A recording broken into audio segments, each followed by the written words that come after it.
Welcome, everyone. Thank you for joining this morning. I hope you're all having a great Wednesday morning. My name is Jonathan Savage. I'm the Global Portfolio Leader for Product Discovery, Delivery, and Transformation at Thoughtworks, and I have the pleasure of serving as your moderator today.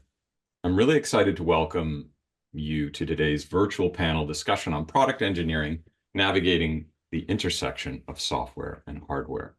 This is part of Thoughtworks' customer-obsessed event series dedicated to exploring what it takes to create next-level digital products and experiences. Thoughtworks, for those of you who are not familiar with us, we're a global technology consultancy that integrates strategy, design, and engineering to drive digital innovation. We have about 10,000 colleagues across 19 countries, and we strive to create extraordinary impact together with our clients. And software for new hardware is something we have a long history with. And to bring this to life, I'm thrilled to have a fantastic pair of senior product and engineering leaders as our panelists today. They bring a wealth of experience and expertise and will share their perspectives and engage in a dialogue that we hope will be informative and provide you with a lot of food for thought on this topic.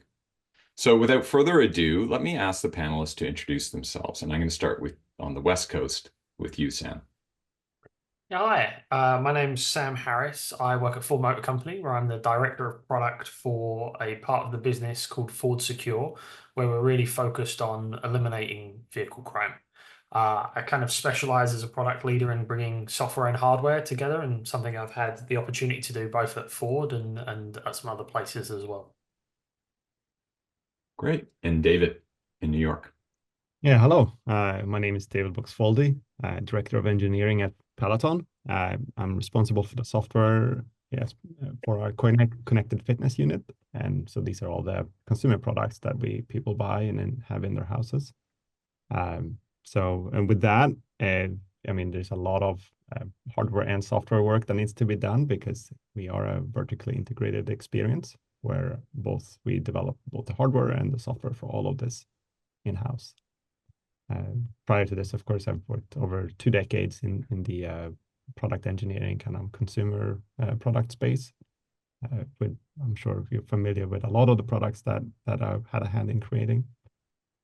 Some of them are the Symbian OS operating system, the Nook family of embedded devices. If you ever used a point of sale system in the US, the Clover system, and many others.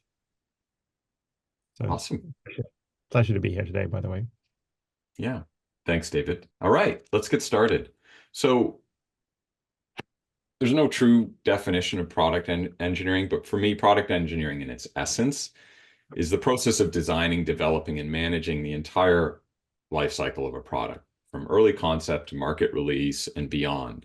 And critically designing the right software is challenging in of itself. But layering software and hardware introduces additional complexity. You know, we all know software-powered products are mutable, they can be changed and improved upon in isolation. A lot of heuristics like agile, lean, and all of that have come out of that sense and respond methodology. But integrating hardware adds a ton of complexity. So I'd love to have each of you share some specific experiences where these complexities became really self-evident and how you navigated these challenges of merging both software and hardware in your roles. And I'm going to start with Sam. Sam. Yeah, absolutely. I think the example I will probably jump to immediately is previously I was at a company that was a subsidiary of Ford, a joint venture called Canopy, which is where I worked with the Thoughtworks team. We spent a lot of time there building accessory hardware for vehicles. So you can think of it kind of like dash cam style technology, but really focused around the security of the vehicle. And anytime you introduce hardware and software together, you get complexity, and we had the additional challenge of doing some new things around like low power sensing and also running some pretty intensive AI models on the hardware as well. And what all of those things do is they introduce like different clock speeds into the development process. So, you know, your hardware team is moving at one speed, your software team is moving at a different speed, your AI team is moving at like a third, even faster iterative speed in a lot of cases. And so lining those things up is just very challenging and requires a lot of like careful thought and planning, and a team that can really trust each other and count on each other to deliver the things they're going to say they're going to deliver. Like high integrity commitments are a really key part of getting work done when you have so many kind of interdependencies with software and hardware together. And now that I'm back at Ford, you know, that complexity is even higher because the vehicles are just so much more complex. And we're spending a lot of time as a company at the moment thinking about like what do we want the future architecture of our vehicles to be, and I think making some really fantastic strides in that area to help us align all of those things as we continue kind of to build the next generation of vehicles. And David. Yeah, I mean, it really depends. Like that's what I would say. One of the examples that I kind of want to talk to is very similar vein. Is that we kind of falls back to what you said, Jonathan, initially, where that hardware and software moves at different speeds, as well as you said. So one of the challenges that happens when we try to create a product, a hardware product with software integrated, is that usually hardware, you need to make all your decisions up front, and you can't really change them after you've made those decisions at a certain point, right? And that creates a lot of complexity because, especially if you come from the software field with agile development models and similar things, you're used to kind of delivering incremental changes. That is a challenge because hardware, you usually have a firm date when you need to finish all of the things. So at least make sure that all your unknowns have been ironed out to the degree that you've a fair amount of confidence to say that you can move forward with this product. It won't be a failure because you have manufacturing timelines to account for in all these cases, right? And that, from a product engineering perspective, that creates a lot of complexity. So one of the examples of that, right, is one of the. So I'm not going to use actual product names here because I'm not able to disclose these things. But within Peloton, we had a product that we kind of figured would need to have some kind of headroom for some capabilities that we haven't really fleshed out in the future. And the challenge there is that how much headroom would we need to kind of accommodate these kind of future use cases? And that would be like a guess that you would do very early in the cycle. And we develop a couple of different metrics to kind of and techniques to kind of ascertain what that headroom would be going forward. Now, in this specific case, we've overshot the target a little bit. So we ended up paying for more hardware, more capability than we actually would end up needing to solve the problem. But it's not really a wasted thing because it gives us a good lesson on that in the next generation, we can scale back a little bit on these things. We don't need these kind of high spec parts, for example, to accomplish what we need. Interesting. Just on that, which is I think to David's point, like building in that headroom as well also creates a lot of opportunity for a product team to identify new and exciting use cases they hadn't thought of earlier on in the process, but it gives them that kind of playground where they can start deploying these ideas and do the things that they had kind of hoped and dreamed of earlier on in the development process. Interesting. And then do you find that capability, understanding that there's almost a terminal date, and David, you expressed the idea that you're trying to work with sort of an agile heuristic way of working, but you're dealing with kind of waterfall constraints of hardware. Do you find there's a capability among product engineers to make the right trade-offs with those looming dates? I think it is based on experience mostly. You'd have to live there to make the mistakes to know what trade-offs you can make and what you can't make, right? And that's really where it boils down to, is that you get this kind of spider sense, like this intuition that this is probably something we should double down on because we can't fix this in software later, or this is probably something that can be resolved in software later, or we can work with a product experience to kind of resolve these things, right? It's not driven necessarily by a hardware constraint, right? But that is really, like, to me, like the hardware software intersection where it really becomes critical. because you also want Mm, to have like a roadmap or at least some idea where you want to take your product after you shipped it as well, right? For future features, right? for sure. And then provide that capability in the hardware when you design it. Yeah. Tim. Yeah, Anything I to- couldn't agree more. And I think one of the things I know you wanted to talk about today, Jonathan, was around prototyping. And I think this is Oh, an excellent segue into that conversation of what does a good prototype look like, and how exactly you can use prototyping to kind of make those trade-off decisions, or certainly inform those trade-off decisions earlier on in the process. yeah. Yeah. That's a great segue. So we view prototyping, you know, at Thoughtworks, we view product thinking as basically a way for our practice to make sense of, understand, predict, model, and experiment user needs, right? To build progress like that. So we view anything that involves creating valuable, usable, and desirable products where the impact is real by aligning both the business needs, the trade-offs for the business, and the trade-offs for the users. So based on this framing, prototyping is a big part of what we do at Thoughtworks as well. And we view this as a critical capability of product engineering. So when it comes to product engineering and prototyping, it's obviously a critical aspect. You've raised it already, Sam, that bridges the gap between initial concept and final production.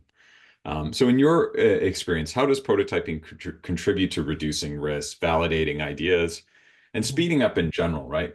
Maximizing learning while minimizing the time to try things. That's the ultimate goal of prototyping. And I know you work at different ends of the software development lifecycle, but I'm going to start Yeah. with Sam. So I know, Sam, you're very early stage. So question to you, how does it contribute to this reducing risk, validating ideas, and speeding up product development in general? Yeah, absolutely. I think good prototyping honestly is the secret to making hardware and software work together well. And when I say good prototyping, I think one of the biggest challenges that people don't really talk about when it comes to prototyping is like prototype scope creep is a very real problem. You build a one-off prototype, it can do one thing really well, and then you want to see if it can do this other thing and this other thing and this other thing, and then before you know it, you're kind of working on some Frankenstein piece of equipment that is no longer representative of what you were trying to build on in the first place. And where we've seen a lot of success with prototyping, again back to the Canopy days, is we went through like 10 hardware prototypes in 12 weeks. And how we did that, instead of building casings around devices, we were building chassis that allowed us to swap components out very quickly. We were building everything in a way that allowed us to hot swap components, hot swap batteries in the devices, and that fast iteration, informed learnings that frankly we're still using today, many years later. And I think if the audience take nothing away from this talk other than good prototypes will really help de-risk your hardware. And a good prototype can be something that isn't production representative, but you have a really good understanding of what the device can and can't do and what it is trying to help you learn. And you understand the kind of edges of those capabilities, and what exactly it can and can't tell you is a really great way to de-risk and help you make the right choices, but also kind of inform everything from kind of like go to market to long-term strategy. So many times we've put very early stage prototypes, even stuff that is non-functional, in front of customers just to learn, how would you interact with the device? How would you expect it to work? How do you think this should go on the vehicle? It's just such a valuable exercise having real hardware in your hands, and something that definitely has got tougher since COVID with teams kind of dispersed everywhere, but definitely worth making the time to do and invest in. Sam, Yeah. in your experience, would you say that you use prototyping primarily to evaluate the user experience in use cases, or was it also to evaluate different hardware components and technical capabilities of the product that you were trying to create?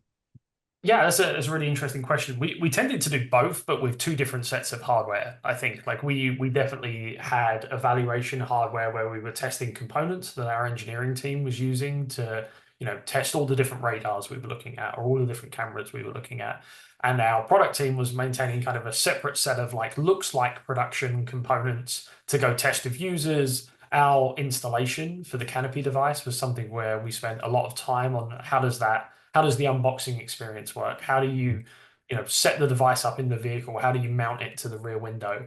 And that was something that was prototyped, by the product team, working very closely with like our designers and even our go-to-market team to understand like how are we going to ship this device to customers. And the only way to do that, or not the only way, but I would say the best way to do that, is really with physical devices in people's hands, in customers' hands, and getting real feedback. Right. Cool. Thank you. Yeah, it's interesting too, with regards to hardware, we're talking a lot about user validation, obviously materials validation. What about stakeholder validation? When you're working in large orgs, do you find that prototyping actually, I don't know how flat your orgs are and how your product operations are set up, but obviously there are some companies have product owners above product owners, or people have opinions. How do you feel that prototyping in particular works to help get buy-in from stakeholders, depending on how empowered you are? Yeah, maybe I can start, and then Yeah. David, would love your perspective as well. Sure. I think one of the things that I've really enjoyed about being back at Ford is our leadership team is very hands-on, and frankly are car people, and love to be around the vehicles and around the product.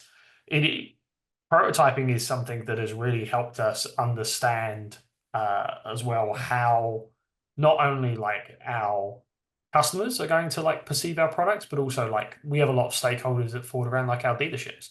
And we have a lot of expertise in our leadership team who've spent years working with our dealers and have a really innate understanding of how, frankly, the people who are selling the product and getting customers to sign up for the product are going to perceive the product and how they're going to sell it. And that has been really valuable for us. And that's not something you can always get with a PowerPoint deck versus, standing around a vehicle in a studio, like playing around, touching the product and getting real kind of hands-on feedback.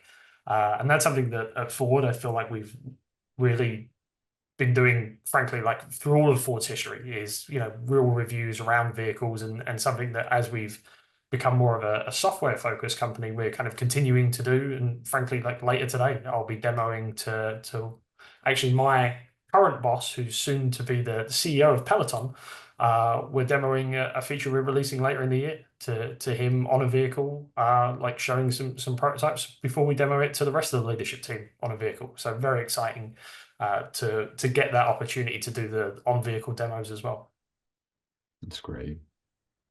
Mhm. And David, I know you work more towards go-to-market on the go-to-market side, and would love your perspective on this as well.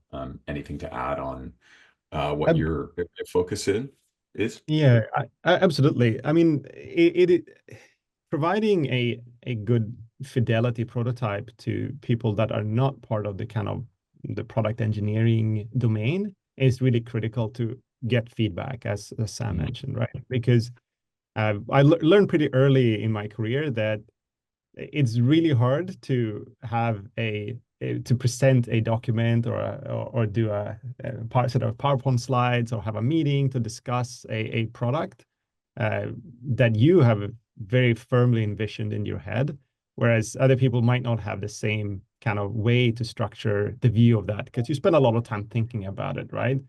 So if you Yeah. really want to get good feedback from non-technical stakeholders, so people that just don't have time to kind of internalize all of these different things that are being worked on, right? That is like a critical component. And the way we've done it in the past and we do it now is that we really like to segment our prototypes into two different categories. One is looks like, which is the ID kind of experience. The other one is works like. So it's kind of like it has the functionality of the thing, but it might not look as the final thing, right? And then anyone approaching this can kind of stitch it together in their head to be this functionality in this package. What would my thoughts or feelings be around that, right? What kind of constructive feedback can I provide with that real thing, right? That we will potentially make, right? And it's a really powerful way to get feedback, but it also sets you up really well for user research and things like that. If you want to take your thing to actual users of your product or potential users of the thing that you're making. Yeah, you both touched on the idea with stakeholders in different ways that, Sam was mentioning. It's great to demo in front of stakeholders because of the reciprocity function, right? People become invested in the idea if you involve them, right? It's a very simple idea that we do at Thoughtworks through consulting or working with clients, but that activity of people being invested in the solution. And then David, you called upon a really interesting point about, at a larger company, people don't have the context of the product, right? As companies get bigger, there's more people who know less, right? Everyone gets added to the carbon copy. They lack the context. How do you navigate that, David, with stakeholders where they don't have the context of the product and you're trying to get their buy-in? Right. Like it all falls back to a problem statement, right? So Yeah. you really have to kind of both align to what like this is a problem worth solving, right? And then you after they get that in like you agree on that, then you can kind of present the options for solving this problem, right? And usually there's several different things on the table, and you really need to provide some different options generally because you might not have all the answers. So and if there's things that you actually rejected for whatever reason, right? Like Yeah. it's clear to you, right? But it might not be clear to everyone looking at that why you Sure. reject these things, right? So it's important to surface Sure. that as well, right? As part of that. Yeah, and it's interesting too, because I know you focus a lot on data-driven decisions, especially with things in markets. So it's a great segue to that. Like, how do you use data? Now you've talked about, aligning on a problem statement, a team aligning on a strategy to go forward, a clear understanding of the value proposition of the product. How do you use data to drive new and existing product choices or improve? Because now you have data as your argument versus anecdotal or strategy or any other methods that you use? Right. That's a really good question, right? And because our products have been in the market for so long, we have a lot of data showing our usage and kind of what patterns are, as well as not only from a user experience perspective, but also like what are the technical bottlenecks, like engineering components, like we're bumping into, right? And often when you make things at scale or any kind of scale, right? You don't want to do too much in any space, right? I touched on that earlier, like you don't want to overshoot how much hardware you put into your next gen product, right? And this is specifically like from a hardware perspective, right? Um, and having data to show what the actual usage is, what is the value of this feature, should we double down on it, should we not? As well as like where are we bottleneck today? Like what is the actual limitations today if we want to pursue these things, right? Those are all things that are critically informing you, because while you can get like looking anecdotally or kind of looking at even with prototypes, you can get like things like this one needs to be twice as fast, or this one needs to be twice as robust or powerful, or like how twice like third like this reliability target we want to look at. But once you start looking at it and be like, well, if we can shave this down 25%, would we still squeak by? We would save, say, $30 million by making that decision, but it might also come back, right? Like say, like, and that's where data really becomes powerful, because you can actually test that out, right? You can test out like, let's make this that's 30% less, and then we'll do some tests, right? And see how we do, right? And it maybe that is sufficient, right? And then you kind of optimize the hardware for what you really think it would be needed in the field, right? Yeah. But how the other side is, of course, that once you made the hardware and you shipped it and you sold it to everyone, right? Then we use data quite a bit to determine what the next things are that we want to develop on that, right? So often what ends up happening is that you think about the hardware once you shipped it, that it's a done thing, right? The hardware is done, shipped it, it's out, right? But really, for us, it's more like a canvas, right? So we ship this thing, you're now using it. How can we deliver more value to that specific that you're using, right? And that is like another challenge that is purely software, because the hardware is already done. We can't change that. But on the software side, we really work quite a bit on kind of elevating the experience that's on there, right? And that's really like a lot of that comes from what usage data we discover in the field as well. So you kind of iterate the experience as you learn after you shipped it, right? Yeah, exactly. Well, in terms of iteration and experimentation, at Thoughtworks, that's a capability that's critical to how we work. Our goal ultimately is to maximize learning while minimizing the time to try a thing. That's sort of our ethos around experimentation. So can you both share how your organizations think about or use rapid experimentation to drive innovation inside?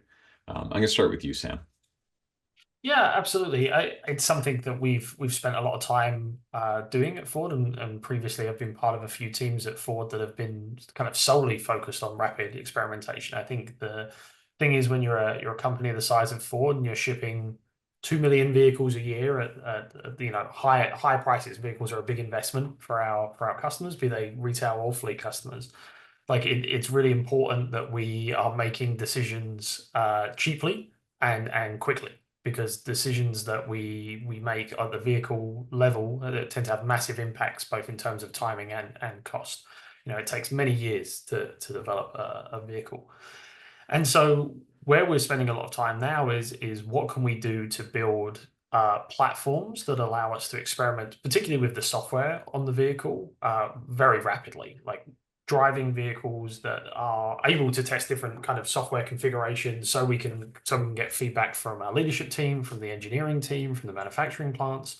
Like that is a big transformation for any company to go through, including Ford, and somewhere where we're investing a lot of kind of time and energy as a company to build that experimentation muscle. And I have had the opportunity to see some of the output of that work, and it's a really fantastic kind of initiative for the company, and I think it's going to serve us really well in the long term. Anything we can do to iterate and experiment quickly, especially when the software takes much less time than it takes to build the vehicle. We have this opportunity to iterate even before the vehicle's on the road, and continue to kind of refine, and then continue that journey once the vehicle's in customers' hands, and make that experience even better over time, which is a new capability for the auto industry as a whole, and something that I think we have a real opportunity at Ford to double down on our strengths in some of the markets where we're the leader, around Mustang and Bronco and F-150 and Transit. We have all of these great, wonderful products that are only going to get better as they kind of have software that allows them to enable even more of their key strengths in each of their kind of respective segments. So very exciting stuff to come there. And a lot of that is being driven by this rapid experimentation kind of within the team, and the teams that are enabling that kind of throughout the company. And it isn't just in the product development mode. There's similar efforts going on in our manufacturing plants with our dealerships. And it's one kind of like consistent effort for us to kind of learn faster and experiment quicker throughout the company, and all of the different places that shows up a company kind of as large as Ford. Yeah, I actually sort of answered my follow-up. I was curious about that because Ford is has massive brand equity, such a huge company. And I was curious, and you answered there, if you could expand on it a little bit. How important is enablement for you as part of your role? Meaning, it sounds like you've shared that this ethos has spread throughout the org. Do you find that the idea of accepting taking risks, experimenting, testing is well understood at Ford, because Ford is such a huge company. They've been around forever. Their equity's massive, their P&L, everything. How do you feel? How do you feel Ford's acceptance of experimentation, given your role? And do you feel you are part of that enablement inside the company? Yeah, I think it varies throughout the organization, and probably like rightly so. Like you don't want the team that is responsible for like safety equipment taking like Yeah, sort of mindset. Like that's a team of that course. has like a zero shot kind of Risk approach, and mitigation. they Yeah. need to get it right first time. And if that means they build in a bunch of headroom, like great, like that's actually better for us in the long term. And then we have teams like on the software side, like I get to spend a lot of time with our Ford Pass app team, who are fantastic. And the new version of Ford Pass 5.0 and the kind of subsequent variants, I just had the opportunity to see the latest one this morning, like is like a really fantastic app. And we're doing some very rapid experimentation around Mm. enrollment, and how do we get customers in front of kind of like the right products and the right services. And that like the iteration of that side is very fast. Like it's sprints, and then you get to our plants where we're driving potentially kind of like billions of dollars of investment, and as we start to build up some of these new capabilities in the plants, like we're still experimenting then. And going back to the very first part of this conversation, it's just all different clock speeds and all different Yeah. tolerances of risk. And a company like Ford, I think it's really on like the individual leaders throughout the organization to decide what's the right, tolerance of risk for them and what's the right level of Yeah. experimentation. And that's something that throughout the organization, I think we're actually doing a really good job of at the moment. And we're seeing the kind of benefits of that throughout kind of some of the products we're launching. And as we come like even into new product segments, like I would say, if you look back at like the Bronco, the new Bronco, the one that we launched a couple of years ago, which lucky enough to have one of my own, like that was an experiment. That was a risk. We weren't in that segment. That was a small team that kind of championed that throughout the organization. They built some very early prototypes themselves, like not driving prototypes, like prototypes out of like phone core that people could come and sit in Oh, and that's so cool. see the vision.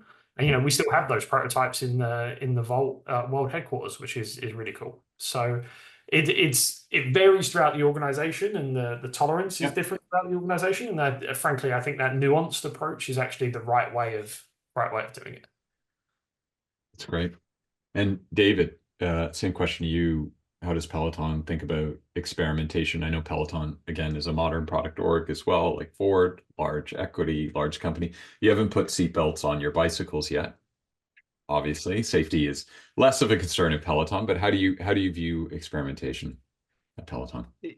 Yeah, I mean, the lever we use for experimentation and balance is software. That is really where we try to drive all our decisions from hardware to software. So keep this hardware as dumb as possible, not making a lot of decisions that we can't undo, and then push all of that towards the software side. That's really where we do things. And with that, right, we do also do a lot of experiments on our member base or members, because we do have the ability to kind of do pretty much a fine-grained control of what the experience should be. So we really run these things live in most cases to determine the efficacy of any kind of feature and things like that that we want to roll out. Which is very similar to how you would develop app software, right? Which really like where we're striving towards is that make this a part of the normal kind of product development cycle that as part of a software company, and make it less as much dependent on hardware as much as we can. And this has to do with the dynamics of our business. Like people that buy Peloton products tend to use them for a very long time. And there's no similar to, I imagine with the cars, is that people don't upgrade until the thing is mechanically broken usually, which of course on a stationary bike mechanically there's not a lot of things that can go wrong, so they last for a long time, and which is fine, but it's something we need to accommodate, right? If you look at we contrast that to, say, a pure consumer electronics company where phones, for example, who upgrade every 2 or 3 years, usually, you can make a bad decision and then say, well, this problem will be solved 3 years from now when people upgrade, right? Whereas we can't really make that decision. We have to really think that in, right? That's where driving to software becomes important. Yeah. Well, I'd be remiss if I didn't talk about this. I know it's come up a little bit, but I need to ask you a little bit about AI, while obviously respecting confidentiality from both of your companies. So it's going to be a broader, more abstract question. But it's clear to me that AI, both in divergent and convergent thinking, so AI tooling or AI capabilities, can help differentiate a product. But it also can accelerate ways of working, right? We've done this at Thoughtworks using AI tooling, research synthesis, other activities and practices. I'm just broadly curious about your thoughts about how you think about AI in terms of the domain of your work, and have you thought of ways it would augment an end user experience? And I understand if you can't talk about some of the obviously confidential things you're working on, but just a broad question. And I'll go back to you, Sam, to start.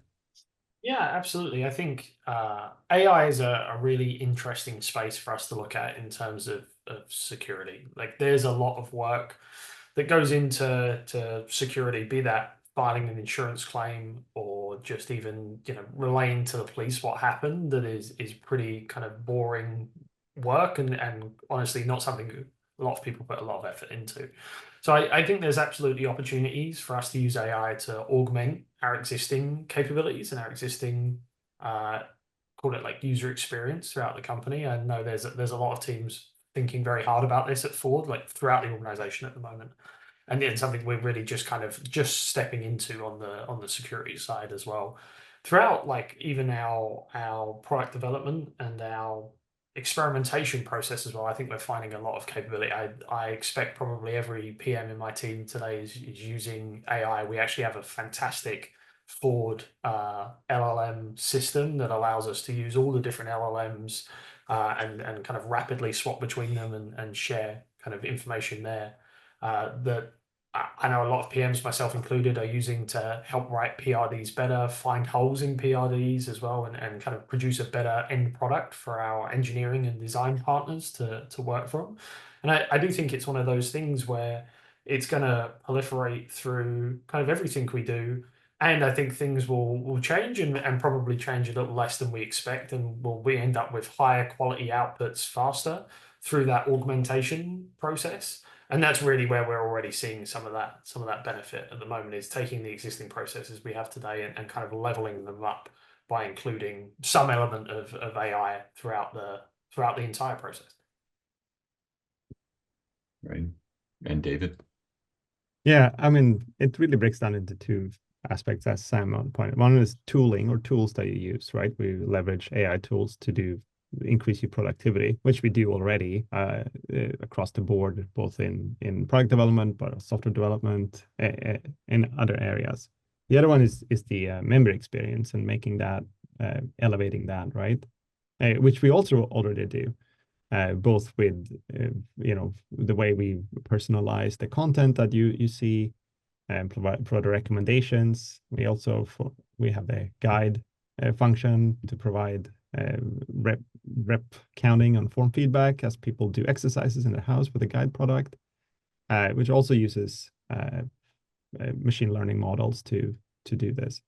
So there's already something that we have been using for years and will continue investing in as a company, because it is really like a new, really powerful tool for us to both elevate our engineering teams and product development teams, as well as creating a better member experience. Thank you. And just a final question before we go to QA. Financial considerations. Speaking of trade-offs, they're obviously an important factor when it comes to feature and product decisions. Do you have any strategies around how you balance costs and get buy-in in terms of budgeting? Obviously, you need to think about budgets in flexible ways that you think about all your other projects. How do you think about that, Sam?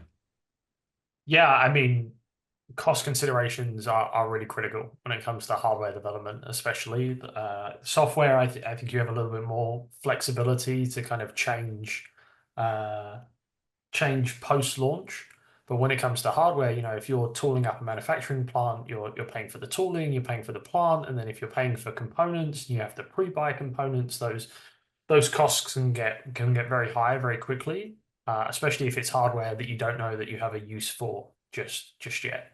And so, we do try and index on, and I think David, did a really good job of summarizing this earlier, is like, how do you right size the hardware and build in the right amount of headroom for every product you're building? And that goes from, everything from the screen in the vehicle to the headlamps to the wheels. Like, what is the capability that we expect we need, and how close can we get to that for a reasonable cost? And where I think we're going to see some kind of like interesting development in the auto industry in general is like these costs are kind of like coming down over time, as like things like big screens in the vehicle become more and more prevalent, and that's opening up a lot of opportunity for teams like my team to really think about, well, this screen is there regardless of what we do. We didn't ask for it to be there. We don't need it for our kind of MVP. But now that it is there, what can we do to build on top of it and kind of share in the value that's been created by putting that screen there?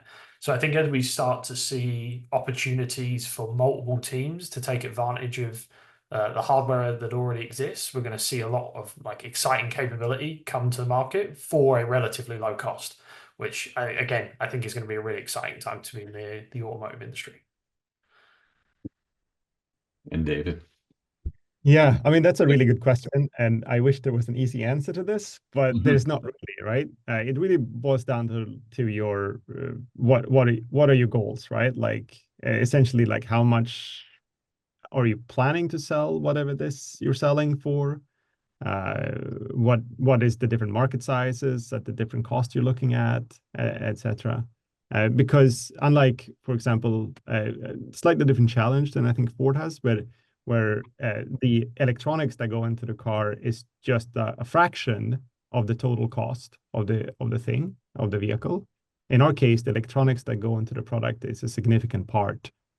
So anything that we do there, we are much more cost sensitive in that space than you would see, which of course creates different challenges for us. But as different businesses have different kind of parameters within this field, I don't think it's easy to provide a clear answer.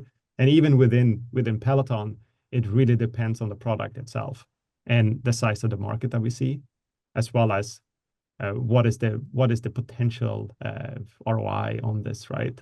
And this is both on software and hardware. We would evaluate from that perspective.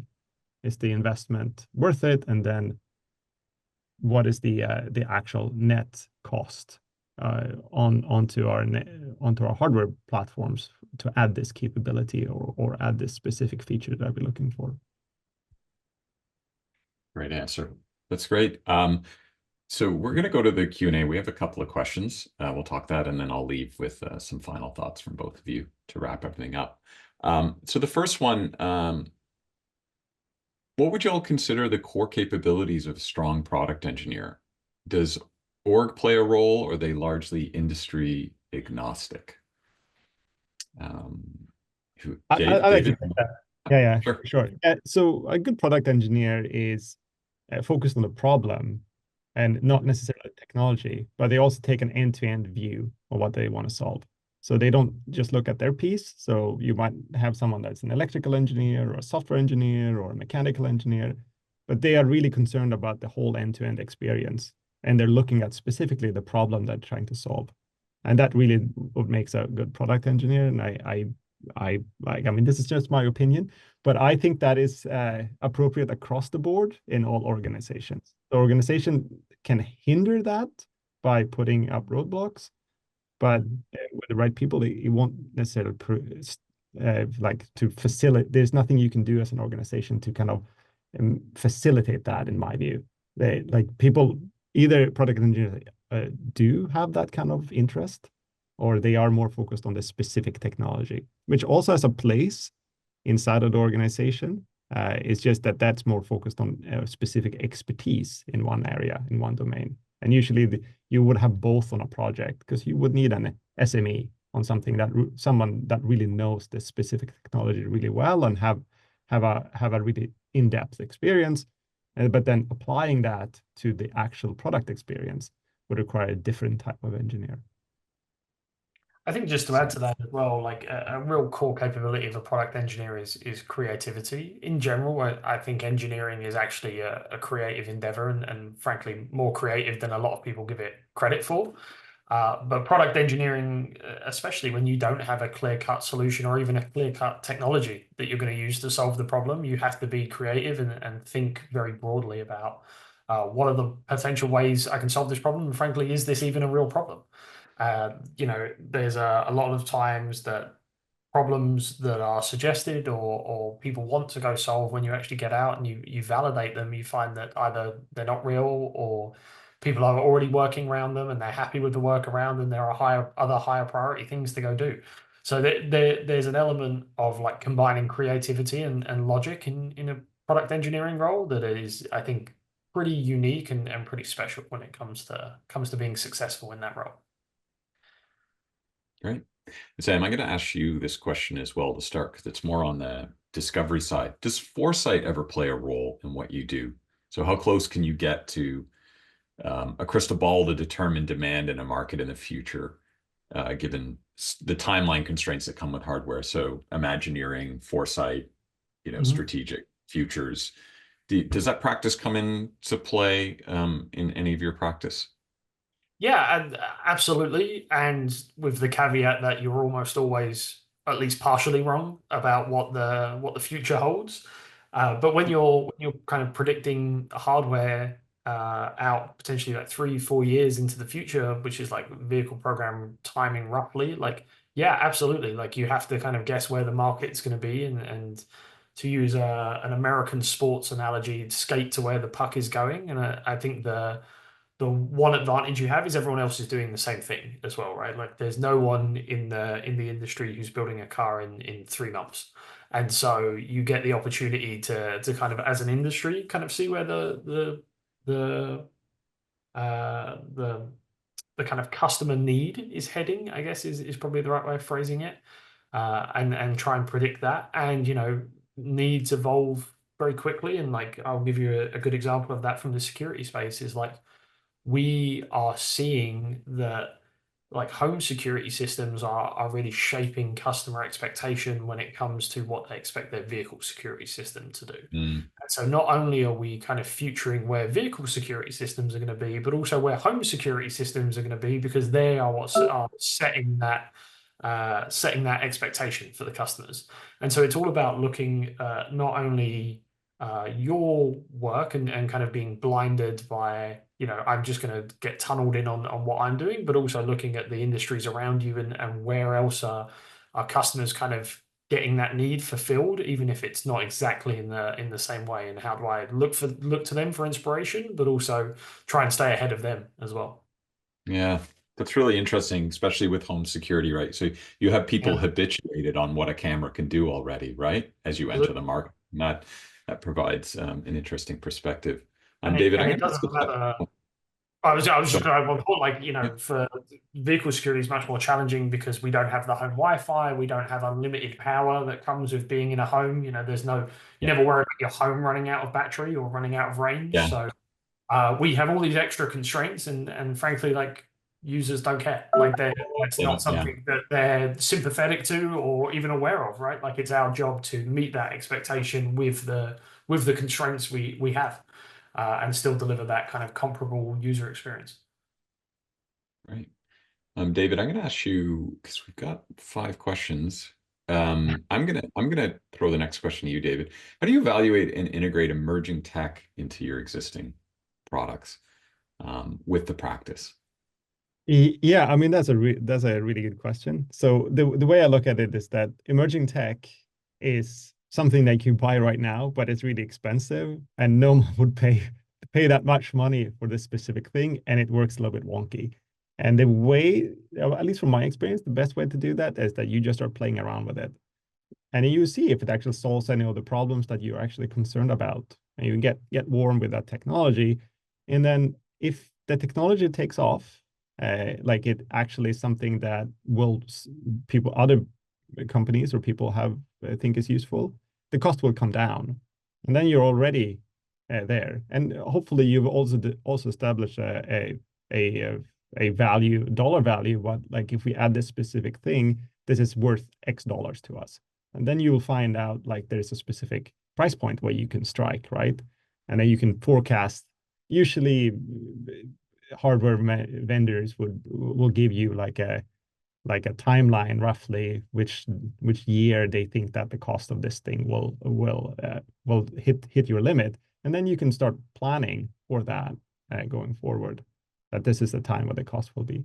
Now you could also be on the other side where you think that it's worth any cost, this emerging tech, and you're just evaluating from a functionality point of view, and of course uh, then you'll just plan for it for the next gen. But at least in our case, the cost is always a concern, and so that's kind of like how we approach these things.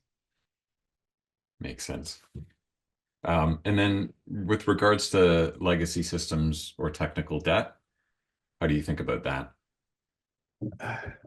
I mean, it's more so this is my view, which of course is could be controversial. This is like, it's better to get something out there and learn than it is to make something perfect. Because perfect, you can never achieve perfect. But at least you learn more by shipping something and launching something, even though it might not be the optimal experience. Mm. So technical debt to me is just a cost of approaching that. You just have to account for the fact that if this is a really successful thing, or if it's even marginally successful, there will be some investment after you launched it, and just make all the stakeholders clear that we're doing this to learn, and then after we learned, we're going to clean it up. The other way around, it usually just pushes the timelines out, and then you learn exactly the same things anyway. So you might as well take that learning early on. Take the learning early. Yeah, it's good advice. Great. So I'm just going to leave. Obviously, thank you so much for your participation in this session. Curious to leave a final thought for everyone. What key piece of advice would you give leaders who are navigating these challenges of software and hardware and product engineering? So, what should they keep top of mind? And maybe I'll get more specific and talk about what do you feel a capability that you have that makes you successful in this role? And maybe, that understanding people can mirror. So I'll start with you, Sam. Yeah, I think the one piece of advice I would give, and I kind of referenced it earlier as well, is build good prototypes. The only way you will sleep soundly at night as a hardware engineer is if you have good prototypes and you have a good understanding of what your work can and can't do. And if you don't have that and you're feeling very chill about your product launch, like you're probably sleepwalking into a disaster. And that is a trap that I think all of us have fallen into at some point or another. Oh, I don't need to prototype that. I don't need to test it. Like it'll be fine. It's carryover. It's legacy. It'll be fine. And it's better to test and know than it is to assume. So have good prototypes, understand what they can do, understand what they can't do, and really double down on that as a capability in your team. It is frankly the only way to build good products with that kind of single-minded focus that I think you need to build something that's really kind of ahead of the game. In terms of like the skill set I have, I think I always joke with my team is like I think the thing that I bring to the party, especially at Ford, is I have no idea what I want to be when I grow up. So I've done design roles, I've done mechanical engineering roles, I've done strategy roles, and it's given me a kind of broad set of experiences at a relatively young age, and allowed me the opportunity to go deep on a few things like product management as an area of expertise. And we spend a lot of time at Ford in our development talking about your T. So like, what is your broad things you're capable of, and then what is your Yep. deep level of expertise? And that's something we're trying to build in all of our teams, and somewhere where we're having some success in taking teams that have been traditionally kind of very engineering focused. So a lot of the PMs who work for me have previously been engineers at Ford, and now starting to layer some folks in who've had maybe background in product management outside of Ford, or a background in marketing outside of Ford, or design, and bringing those together and allowing those skills to kind of complement each other, and also people to learn from each other as well. That's great. Yeah, we at Thoughtworks, we call it combinatorial creativity, the idea that you're exposed to different disciplines, and that obviously when you have empowered cross-functional teams that bring new experiences to the table, it's really helpful in looking at things differently, or thinking outside the box, or bringing different perspective on the product. So that's great. And David, for you. Yeah, I mean, I don't think I gave one piece of advice. One of the important things is to take the outside perspective for all the things that you do. So instead of looking at it from internally, like what do you want to do? Think of it from like whoever your user or customer or whatever you're looking at, what is that they want to achieve, right? And tackle it from that side. What is the thing that they'd be looking in. So less concerned about how the sausage is made, and more concerned about like what the end product will actually look like. I think that's really critical, and maintain that. The other thing I would like to say is like be ambitious. Like don't be scared to be ambitious to start with. and then taper down your expectations, because it really leads to better problem solving, to be really ambitious, than to look at the other side where you constrain yourself before you even start. So basically, the question you should ask yourself: what if we could do this? What would this happen? Instead of looking at, I have this, what can we do? Which is not the greatest starting point.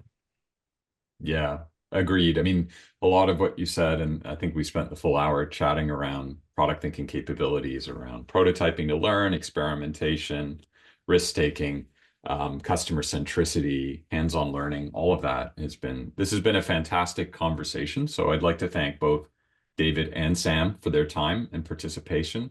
Thank you so much, David and Sam, for your time. I learned a ton, and I hope everyone else did. Thank you. Thank you for hosting. You. Right. Take care, guys.